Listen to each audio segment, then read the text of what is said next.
Hello everyone. I haven't been uploading that many videos to my channel recently because I've been a little bit tied up with the general election that's coming up. I'm not going to say which party I support, but I've been out knocking on doors and so on, and it's taken up quite a bit of my time, so I haven't been doing a lot of painting and haven't had much chance to do much videoing, but something I thought I could do that would be fairly quick and easy to do is not a review as such, but a retrospective of a range of buildings, because these buildings I'm going to show you are all by a company called Scenic Effects, who used to be available through Old Glory UK in the United Kingdom.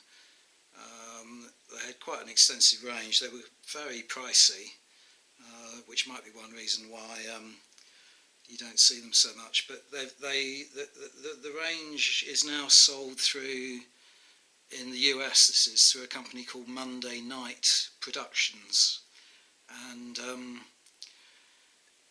they've reduced the range, so you can't get as many buildings as you used to be able to, but they still do quite a nice range of buildings in 15mm for the Napoleonic Wars, and they also do a range for Gettysburg. But the buildings are a mix of historical reproductions of actual buildings that were on battlefields, and some of them are a little bit more generic. So the one I wanted to show you first, which is the reason I got these buildings out in the first place, is this building here, which is it was called the Commissar's House, and it's a 15mm building, I think really for World War II, but I purchased it to use for the Russian Civil War. As I say, it's a 3-storey building, and the reason it came back to me that I owned this building was that when I showed a video of my loot from Salute, Leon T66 made a comment about one of the buildings and how it was possible that the stories might move on one another, and he suggested putting some wooden supports inside in order to stop that happening. And this building always used to be really unstable if you knocked it in any way, because it's 2-storey. The roof might move, the first story could move very easily, and it was always a bit of a pain. So I've taken up his hint, and inside here I've just glued in a few pieces of balsa wood. Now, the thing that I really like about these buildings, the downside is, as I say, is they are quite expensive, if you can get them. The only way you're going to be able to get this particular one now is on eBay, if you ever see it coming up for sale. But the one thing I do like about them is the huge amount of detail that the designers put into them.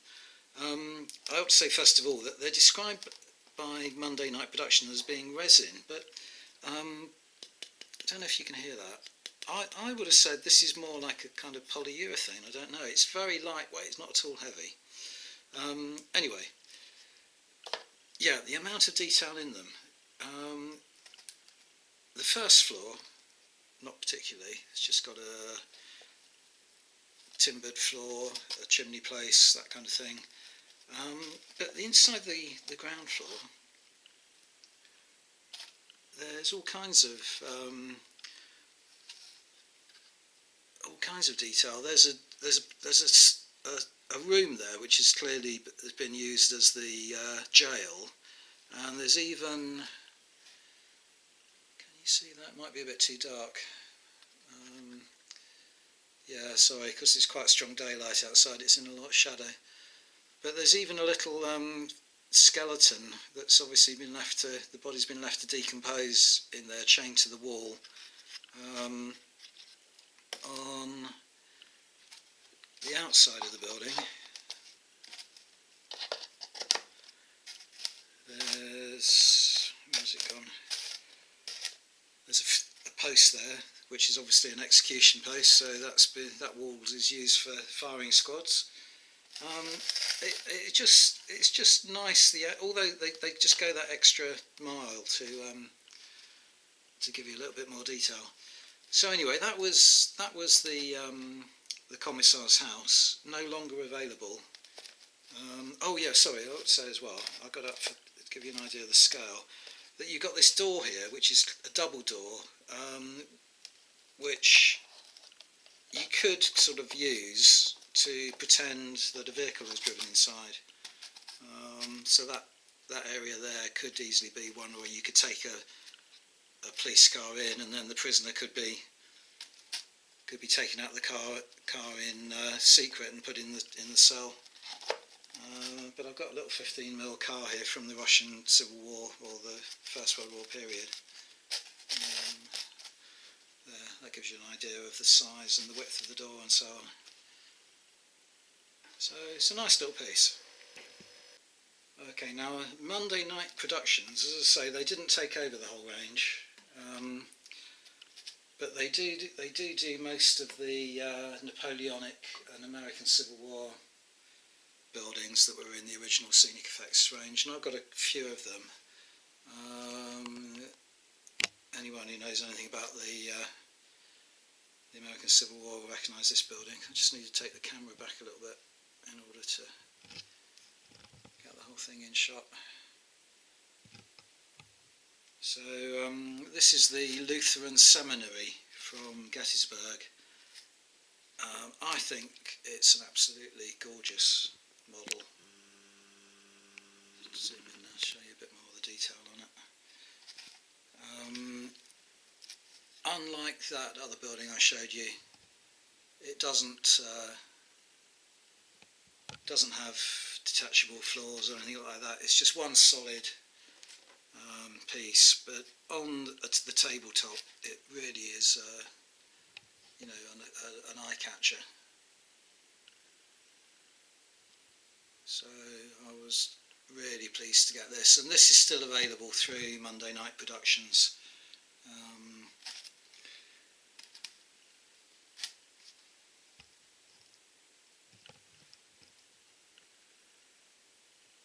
Painted up really well, I think. I was really pleased with the way it came out. I've had it a long time now. Yeah, nothing really more to say about that other than just let you admire it for a couple of minutes, a couple of seconds.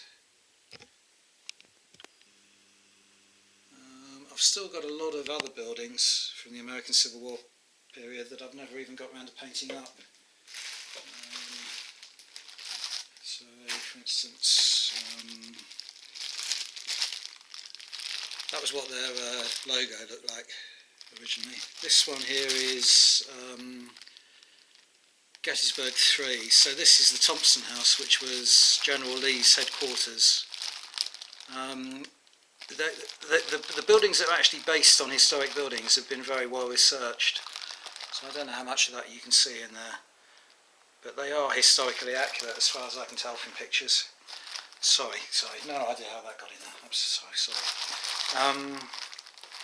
This one here is the gatehouse of the cemetery on Cemetery Ridge at Gettysburg. Again, as far as I can tell from photographs, very accurately reproduced. Never got around to painting it up though, because if you paint the gatehouse of the cemetery, you've got to model the rest of the cemetery as well. And Gettysburg is quite a large battle to recreate in 15mm. And this one here is just a generic building, which I could quite easily have painted up, but still haven't got around to, which is a 15mm two-storey home, wood two-storey home from the American Civil War. Nice little model. Right, and then the other piece I wanted to show you, I'm just going to turn the camera off for a second because it's going to take me a minute to bring it across. Right, the other one that I wanted to show you, and I'll have to hand hold the camera to give you the full perspective on this one, is this large model here, which was called Lamb Chop Hill. And I I purchased this because I thought it would do for my Korean War figures, because there was a hill that was fought over in Korea called Pork Chop Hill. Pork Chop Hill. But really, it's a sort of generic model, just of a hill with a bunker system in it.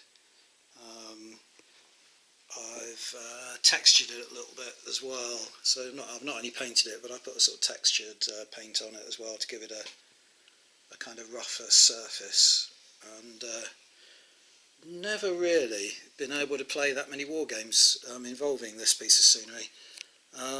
You certainly can't get it any longer. It wasn't one of the models that Monday Night Productions took over, so it's a bit of a unique piece now. They used to do a really nice sort of Pacific atoll as well for the Second World War, which had all kinds of bunker systems and so on in it. But the trouble is that it doesn't really go very well on a tabletop. It would dominate a game if you have it in the game. It's very hard to stand figures on the slopes because some of them are extremely steep.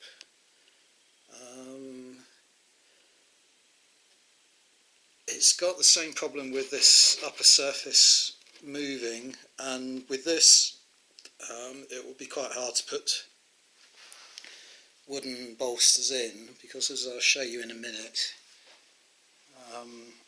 if you want to stand figures in there, there's not much room to stand figures actually in the trench systems and in the tunnels underneath. But really full of detail, full of imaginative little passageways and so on in there. So if you were playing a game where the figures weren't based in groups, so you certainly couldn't use it for a game like Flames of War, but you could get away with individually based figures. They would fit on it. And you might be able to find a set of wolves where you could use it in a game. But I've never managed it. But I'm not going to get rid of it because I like it so much. So anyway, this upper section here comes away. You've got this. This is the only way, or one way rather, down into. There's some steps down there that I'll show you, a ladder. But I suppose you could also have access to the tunnel system through there if you were assaulting the hill. But anyway, this top bit comes off. And, I am so sorry. I have no idea how that got in. I'm so sorry. Yeah, so here's the inside. There are the steps leading down. Immediately as you come down there, there's a kind of headquarters room with a stove, a desk. I believe that's a radio. Some documents on the desk, and then you've got various tunnels and passageways leading off to each of the apertures. So you could place figures in there firing out, or heavier pieces of equipment like machine guns and so on. And then you've got another flight of steps there leading up into that area that comes out into the open. So lots of places where you can shelter from air raids, shelter from artillery bombardments. Plenty of scope for a more kind of skirmish type game, if you will. More of a game where the figures themselves and their positions on the table are crucial. So anyway, that's just it's not a review, because as I say, you can't get most of these figures now, so there's no point in reviewing figures, or models rather, that you can't get. But I'm calling it a retrospective, a look back at a range of models that you might find on eBay if you're lucky, or some of them you can get through Monday Night Productions in the US. Thanks very much for watching, everyone, and I'm really sorry about this kind of thing intruding. It shouldn't be. I shouldn't have let it happen, I'm sorry. Thanks very much for watching. Bye now.